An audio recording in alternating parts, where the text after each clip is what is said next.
Hello everyone, welcome to English for WBCS. তো এই ভিডিওটা তো খুবই ইনফরমেটিভ হয়ে উঠতে চলেছে, কারণ বুঝতেই পারছো যে descriptive English for WBCS men's suggestive এসে টপিক্স 2024 অ্যান্ড 25। কিন্তু এই ভিডিওটা সকলের জন্য ইউজফুল হবে না, কারণ এই ভিডিওটা সকলে ধৈর্য নিয়ে কমপ্লিট দেখবে না। কিছু কিছু পাবলিক আছে যারা কি করবে, তাদের মানে প্রিপারেশন নিয়ে তারা একদম সিরিয়াস নয়। তারা জাস্ট ভিডিওতে ক্লিক করবে, কিছুটা দেখবে, 1 মিনিট 2 মিনিট মতো দেখবে, দিয়ে ভিডিওটা লিভ করে চলে যাবে। তো যার জন্যে যারা যারা সিরিয়াস অ্যাসপিরেন্ট আছো তারা এই ভিডিওটা কমপ্লিট দেখো, ঠিক আছে? যারা সিরিয়াস অ্যাসপিরেন্ট আছো, কারণ সিরিয়াস যারা তারা এখন থেকে প্র্যাকটিস শুরু করে দাও, ঠিক আছে? যদি মনে করো যে ডাব্লিউবিসিএস 2024-এর ক্যান্ডিডেট তুমি যদি হও, তাহলে 24 তুমি ক্র্যাক করবে। 25-এর যদি তুমি ক্যান্ডিডেট হয়ে থাকো, তাহলে 25 তুমি ক্র্যাক করবে। তাহলে পজিটিভলি পুরো ভিডিওটা দেখার চেষ্টা করো। এই ভিডিওতে আমরা কি কি ডিসকাস করব সেটাকে আমরা দেখে নিই, ঠিক আছে? এই ভিডিওতে আমরা যেটা ডিসকাস করব সেটা হচ্ছে 5 বছরের এসে টপিকস আগে সবার প্রথমে দেখব। দেখো, এসে টপিক 2018-এ যেরকম এসছে, তারপরে 2019, 2020 এইভাবে কিন্তু আস্তে আস্তে ট্রানজিশন পিরিয়ড যাকে বলে, অর্থাৎ কি এসে টপিক অন্যরকম হতে চলেছে প্রত্যেক বছর। সেটা আমরা দেখব, ট্রেন্ডটা দেখব। আমরা দেখব ক্যাটাগরি, কোন ক্যাটাগরির উপরে ইয়ার টু ইয়ার বেশি ফোকাস করা হয়েছে, কোন কোন ক্যাটাগরি ইম্পর্টেন্ট ফর 2025-26 সেটা আমরা দেখব। সাজেস্টিভ টপিকসও দেখব। এবং লাস্টলি আমরা যেটা দেখব যে প্রাইমারি ক্যাটাগরি এবং সেকেন্ডারি ক্যাটাগরি ধরে কিভাবে সেই টপিকগুলোকে তুমি মানে ক্যাটাগরি ওয়াইজ তুমি লিখবে। দেখো, এখন কিন্তু ট্রেন্ড অনুযায়ী এসের টপিক যেমন অ্যাডভান্স লেভেলের আসবে, ঠিক তেমনই একটা লেখার মধ্যে শুধু প্রাইমারি ক্যাটাগরিকে ধরে লিখলেই চলবে না, তার মধ্যে সেকেন্ডারি ক্যাটাগরিও ঢুকাতে হবে, ঠিক আছে? সেই মতো কিছু পয়েন্টসও তার মধ্যে ঢুকিয়ে দিতে হবে। সেইগুলো আমরা এই ভিডিওতে ডিসকাস করব, সেটা শেষের দিকে, ঠিক আছে? তো চলো আমরা আগে সবার প্রথমে কি দেখবো না, 5 বছরের আমরা এসে টপিক্স দেখবো। 5 বছরের এসে টপিক্স কি কি এসছে। 2018-এ কি এসছে দেখো, নয়েজ এসছে, মিউজিক অ্যাজ থেরাপি এসছে, lighter school bags for primary school children এটা এসছে 2018-এ। 2018-এ এই 3টে টপিকের ওপর এসছে। দেখো, 3টে টপিক কিন্তু খুব একটা টাফ নয়। নয়েজ, ঠিক আছে? মিউজিক অ্যাজ থেরাপি, অর্থাৎ মিউজিককে কিভাবে মেডিসিন হিসাবে ইউজ করা যায়। আর lighter school bags for primary school children, আর প্রাইমারি স্কুল চিলড্রেনের জন্য মানে স্কুল ব্যাগকে কিভাবে ভারী না বানানো যায়। এই 3টে টপিকের ওপর এসছে, ঠিক আছে? 2019-এ দেখো একটু চেঞ্জ হয়ে গেল, এসে টপিক্সের ট্রেন্ড চেঞ্জ হয়ে গেল। কি না, involvement of the present generation with the social media, বুন অর বেন, অর্থাৎ কি আর্গুমেন্টেটিভ টপিক চলে এসছে। তাই তো, এসের তো অনেক কটা টপিক থাকে, মানে এসের তো অনেক ধরনের ক্যাটাগরি থাকে, অনেক ধরনের টাইপ থাকে, যেমন আর্গুমেন্টেটিভ টপিক, ডেসক্রিপটিভ টপিক, তাই না? ডিসকাসিভ টপিক এরম তো থাকে, ন্যারেটিভ টপিক এরম তো থাকে, ন্যারেটিভ তোমার স্টাইল এগুলো তো থাকে। তার মধ্যে দেখো 2019-এ গিয়ে প্রথমেই একটা আর্গুমেন্টেটিভ টপিক দিয়ে দেওয়া হয়েছে। 2 নম্বরে কি দেওয়া হয়েছে, global warming and it's impact on আস, ঠিক আছে? ডেসক্রিপটিভ টপিক দিয়ে দেওয়া হয়েছে, এর মধ্যে ডেসক্রিপটিভ এবং ন্যারেটিভ দুটোই লিখতে হবে। Fostering regarding habits in children is the need of the day, give your views for or against the statement. যখনই এই যে ভিউজ ফর অর এগেনস্ট বলবে, তার মানে হচ্ছে আর্গুমেন্টেটিভ টপিক। তাহলে আবার একটা আর্গুমেন্টেটিভ টপিক, দুটো আর্গুমেন্টেটিভ টপিক, একটা এবং দুটো, তাই তো? দুটো আর্গুমেন্টেটিভ টপিক এসছে 2019-এ, ঠিক আছে? 2020 দেখা যাক, 20-তে কী ধরনের টপিক এসছে, the civil rights movement and the effects. Civil rights movement অর্থাৎ কি না, একটু হিস্টোরিক্যাল টাচ তোমাকে দিতে হবে এবং হিস্ট্রির ওপর থেকেই লিখতে হবে। How travelling the world affects life and personality এটা এসছে। Telling fairy tales to the children, the cause and effect এটা এসছে, ঠিক আছে? এসে টপিক্স ইন 2021-21-এ দেখো, দ্য মিনাস অফ স্মার্টফোনস এটা এসছে। Social service is a necessary part of human existence এটা এসছে। জাঙ্ক ফুড অ্যান্ড ডিজিজেস এইটা এসছে, ঠিক আছে? তাহলে 2021 পর্যন্ত আমরা দেখলাম যে কোনো বছর কিন্তু প্রিভিয়াস ইয়ার্স কোশ্চেন পেপার কোনো রকমভাবে রিপিট হয়নি, যার জন্য এসে টপিক্স কিন্তু একদম নিউ স্ট্যান্ডার্ড এমসিকিউজ দিয়েই আসবে, সরি নিউ স্ট্যান্ডার্ড পিওয়াই কিউজের মতোই কিন্তু আসবে, কিন্তু পিওয়াই কিউজ রিপিট হবে না, পিওয়াই কিউজের মতো আসবে, ঠিক আছে? মানে টপিকগুলো দেখে মনে হবে যেন সেম সেম, কিন্তু টপিকগুলো সেম হবে না, দেখে মনে হবে সেম, ঠিক আছে? চলো 2022 দেখি কি বলছে। Modern life in the shadow of artificial intelligence, এ দেখো, মানে এখান থেকে কি কারেন্ট অ্যাফেয়ার্স ঢুকে গেল। Representation of women's empowerment in literature of the world, ঠিক আছে, যারা লিটারেচার পড়েছে তারাই এই টপিকটা পারবে। Search engine on the internet, lord or devil, এ দেখো আবার একটা আর্গুমেন্টেটিভ টপিক। তার মানে 2019 থেকে আমরা দেখছি আর্গুমেন্টেটিভ টপিক কিন্তু জিজ্ঞাসা করা হচ্ছে, ডাইরেক্ট জিজ্ঞাসা করা হচ্ছে। এসে টপিক 2023 পর এখনো 2024 কি না তোমার মেন্স এক্সাম হয়নি, যার জন্য 2024-এরটা আমরা পরে ডিসকাস করবো মেন্স এক্সামের পরে। তো 2023-তে দেখো একদম প্রায় বলতে গেলে 4টে টপিক দিয়েছিল, যে কোনো একটা টপিক লিখতে হবে। তার মধ্যে 2টো টপিকই ছিল কি কারেন্ট অ্যাফেয়ার্স রিলেটেড, একটা কি national education policy highlights and implications, আর একটা হচ্ছে Kanyashree project, a government initiative, a model for women empowerment and emancipation. আর এসছে এজিং, আর এসছে literature and representation of reality. তাহলে দুটোই এসেছিল কারেন্ট অ্যাফেয়ার্সের ওপরে এবং সোশ্যাল সেক্টর স্কিম নিয়ে, তাই তো? একটা কি না তোমার সোশ্যাল, তোমার একটা পলিসি নিয়ে আর একটা সোশ্যাল সার্ভিস স্কিম নিয়ে এসেছিল।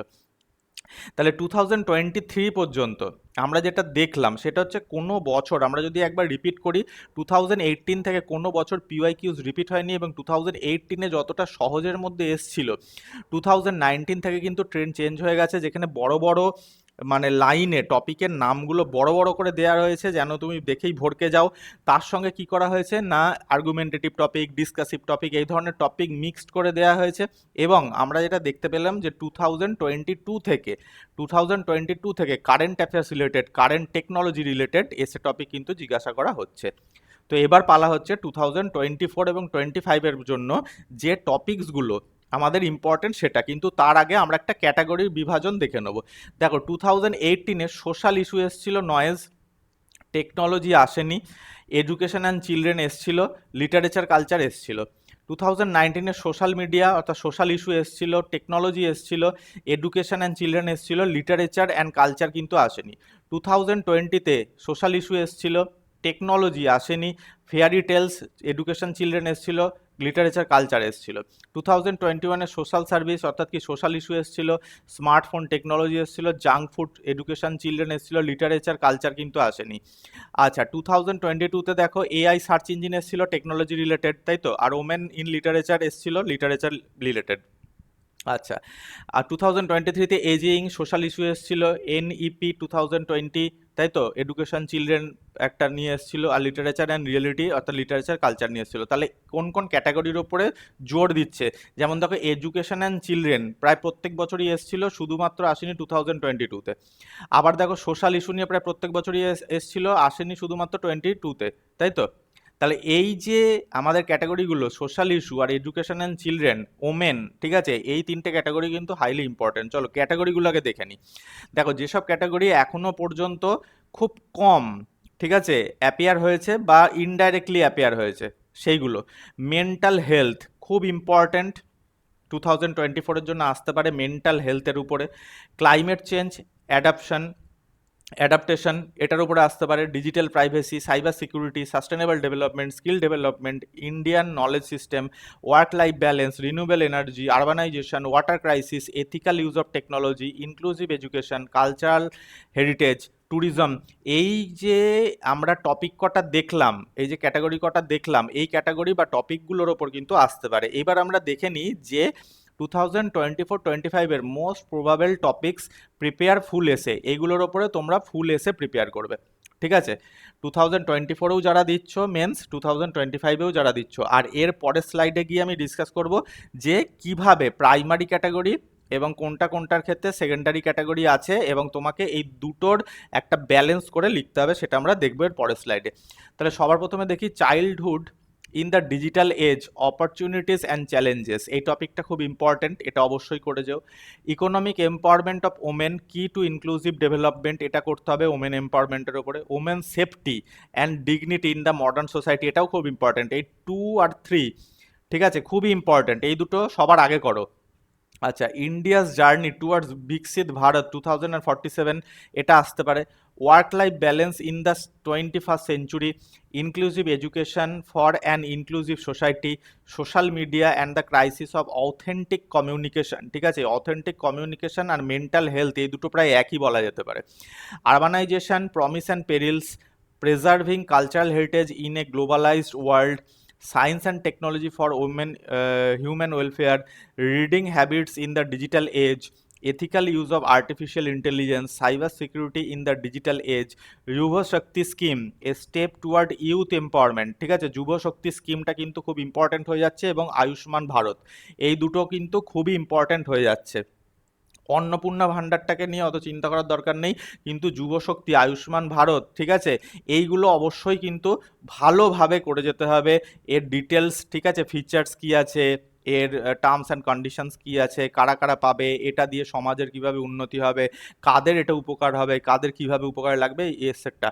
তাহলে এই যে টোটাল 15 টপিক্স এখানে আমি দিয়েছি, এই 15 টপিক্স 2024-এর জন্য ইম্পর্টেন্ট, 2025-এর জন্যও ইম্পর্টেন্ট। এবার যখন তুমি লিখবে তখন তোমাকে অনেক কিছু চিন্তা ভাবনা করে লিখতে হবে, এখন আর আগের মতো লিখে দিলে চলবে না। যেমন দেখো, childhood in the digital age, opportunities and challenges, এর প্রাইমারি ক্যাটাগরি কি? চাইল্ড ওয়েলফেয়ার আর সোশ্যাল ডেভেলপমেন্ট, তাই তো, এই দুটো। কিন্তু এর মধ্যে সেকেন্ডারি ক্যাটাগরিও আছে, টেকনোলজি অ্যান্ড সোসাইটি। তার মানে তুমি যখন প্রাইমারি ক্যাটাগরিকে ধরে লিখবে, অর্থাৎ টপিকটা এর উপরে পয়েন্ট তোমাকে ডিসকাস করে লিখতে হবে, ঠিক কথা, ঠিক আছে। অপরচুনিটিস অ্যান্ড চ্যালেঞ্জেস, তার মানে child welfare and social development, এই দুটোর উপরে বেস করে লিখতে হবে, কিন্তু এর সঙ্গে এর উপরেও পয়েন্ট থাকতে হবে, সেকেন্ডারি ক্যাটাগরির উপরেও কিন্তু পয়েন্ট থাকতে হবে। ঠিক similarly, economic empowerment of women, key to inclusive development, ঠিক আছে। ইকোনমিক এম্পাওয়ারমেন্ট মানেই হচ্ছে আমাদের যে অন্নপূর্ণা ভাণ্ডারের কথা বলা হচ্ছে, তাই তো। তাহলে অন্নপূর্ণা ভাণ্ডারের নামটা এখানে মেনশন করতে হবে। ওমেন এম্পাওয়ারমেন্টের উপরে টপিক এখানে যেহেতু থাকছে, সেহেতু ওমেন এম্পাওয়ারমেন্টের উপরে কি না, তোমাকে লাইন্স লিখতে হবে, পয়েন্টস লিখতে হবে, তার সঙ্গে ইকোনমি অ্যান্ড ডেভেলপমেন্ট, এই দুটোর ওপরেও কিন্তু লিখতে হবে। এটা secondary category.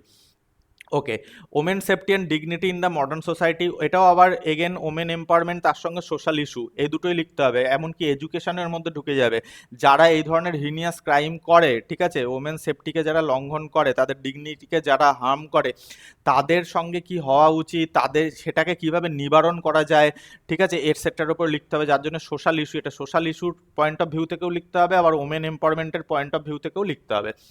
India's journey towards বিকশিত ভারত 2047, এটা গভর্নেন্স অ্যান্ড ডেভেলপমেন্টের উপরে, কিন্তু এটাকে এর পয়েন্ট অফ ভিউ থেকেও লিখতে হবে। Economy, technology and social development, এর পয়েন্ট অফ ভিউ থেকেও এটাকে কি না হ্যান্ডেল করতে হবে, পয়েন্ট থাকতে হবে। Work life balance in the 21st century, এটা সোশ্যাল ইস্যু, এটা হেলথ অ্যান্ড ওয়েলবিং, এই দুটোর উপরেই লিখতে হবে। আচ্ছা, inclusive education and inclusive for an inclusive society, education, social justice, দুটোর উপরে, দুটোর পয়েন্ট অফ ভিউ থেকেই লিখতে হবে। Social media and the crisis of authentic communication, এটা টেকনোলজি অ্যান্ড সোসাইটি, এর প্রাইমারি ক্যাটাগরি, কিন্তু এটা সোশ্যাল ইস্যুর পয়েন্ট অফ ভিউ থেকেও কিন্তু পয়েন্ট রাখতে হবে। তাহলে এই যে বাকিগুলো আমি এখানে লিখে দিয়েছি, যেমন দেখো যুবশক্তি, আর আয়ুষ্মান ভারত, যুবশক্তিটা কি? Youth empowerment. তুমি ইউথ এম্পাওয়ারমেন্ট, আনএমপ্লয়েড ইউথের কিভাবে এম্পাওয়ারমেন্ট করা হচ্ছে সেটা লিখতে হবে, তার সঙ্গে এমপ্লয়মেন্ট অ্যান্ড সোশ্যাল ওয়েলফেয়ারের উপরে এর পয়েন্ট অফ ভিউ থেকেও কিন্তু কিছু পয়েন্টস তোমাকে ইনক্লুড করতে হবে। তেমনি Ayushman Bharat, health and social welfare, কিন্তু গভর্নেন্সের উপরেও কিন্তু এর উপর পয়েন্ট থাকতে হবে। Cyber security in the digital age, science and technology, কিন্তু ন্যাশনাল সিকিউরিটি গভর্নেন্স, এর উপরেও পয়েন্ট থাকতে হবে। Ethical use of artificial intelligence, এই ধরনের টপিক যারা লিখবে, এথিক্যাল ইউজ, এই এথিক্স, এথিক্যাল, এই ধরনের ওয়ার্ড যেখানে থাকবে, সায়েন্স অ্যান্ড টেকনোলজি আর এথিক্সের পয়েন্ট অফ ভিউগুলো কিন্তু এর মধ্যে থাকতে হবে, ঠিক আছে। তাহলে এই যে আমি মানে টপিকগুলোকে প্রাইমারি ক্যাটাগরি এবং সেকেন্ডারি ক্যাটাগরির ওপরে ডিভাইড করে যে রাইটিং একটা স্টাইল তোমাদের দেওয়ার চেষ্টা করলাম, সেটা অবশ্যই মেনটেন করে এখন থেকে প্র্যাকটিস করতে থাকো। আর যদি মনে হয় যে তুমি মক টেস্ট দেবে, ঠিক আছে, তোমার খাতা চেকিংয়ের দরকার, কারণ দেখো অ্যাসেসমেন্ট ইম্পর্টেন্ট, শুধু লিখে গেলেই চললো না, লিখে গেলেই চলবে না, তোমাকে সেই লেখাটাকে কারেকশন করাতে হবে, যে আমি লেখাটাকে আরও ইমপ্রুভমেন্ট কি করতে পারি, লেখাটার মধ্যে কি ভুল চুক হচ্ছে, কিভাবে আমি তার কোয়ালিটি ইমপ্রুভমেন্ট করতে পারি, এটসেট্রা। তার জন্য আমাদের একটি মক টেস্ট চলছে, ঠিক আছে, সে মক টেস্টে তুমি অংশগ্রহণ করতে পারো। এটা পেইড মক টেস্ট, যেখানে তোমাকে কোশ্চেন আমরা দিয়ে দেবো, তুমি লিখে খাতা পিডিএফ করে আমাদের কাছে পাঠিয়ে দেবে, আমরা সেটাকে চেক করে দেবো, তার জন্য মার্কসও তোমাকে দেওয়া হবে, এবং তুমি বুঝতে পারবে যে তোমার পজিশন কি। So thanks for watching guys, আজকের ভিডিওতে এটুকুই ছিল। পরের দিন নেক্সট ভিডিওতে নতুন টপিকের সঙ্গে দেখা হচ্ছে।